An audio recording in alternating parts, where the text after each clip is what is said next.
Jesse, masuk.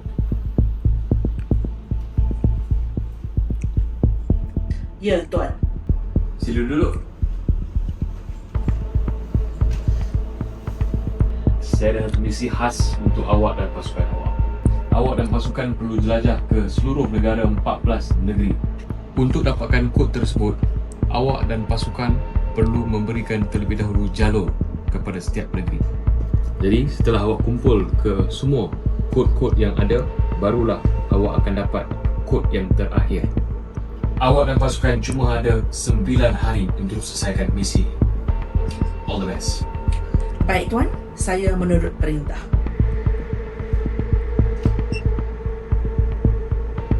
Korang faham misi kita pada kali ini? Kejap bos, 9 hari je untuk habiskan misi ni.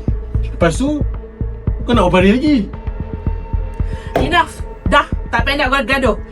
Suka ataupun tak, memang korang kena jayakan juga misi pada kali ini. Jadi ini adalah tools kita untuk kita jayakan misi pada kali ini. Saya serahkan kepercayaan kepada kamu berdua. Keep it up and don't give up. We're the best, so let's not stop. We can make it to the top. Melangkah dengan gagah menuju medan wira, semangat yakinkan menyela. Oh, bersama mencapai cita-cita, usaha dan berjaya demi nama Malaysia. Keep it up and don't give up. We're the best, so let's not stop. We can make it to the top.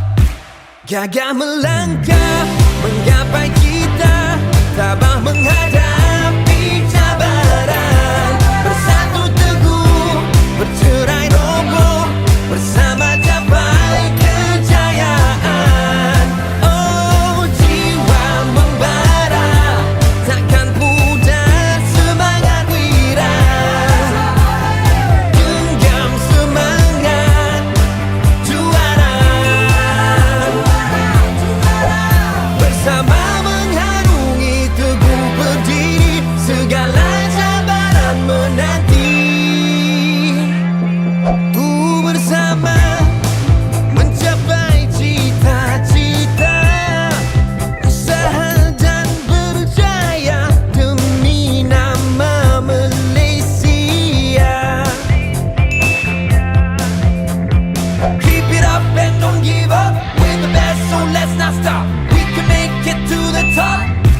Gagah melangkah menggapai cita, tabah menghadapi cabaran. Bersatu teguh, bercerai roboh, bersama capai kejayaan.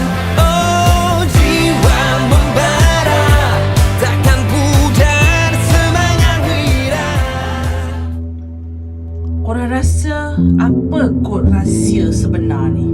Aku rasa aku tahu kod dia apa. Apa kod dia? Ni. Bukanlah, takkan Maggie Crab. Salah. Aku rasa aku tahu kod dia apa.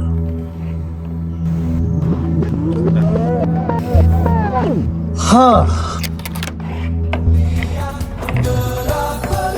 Betul!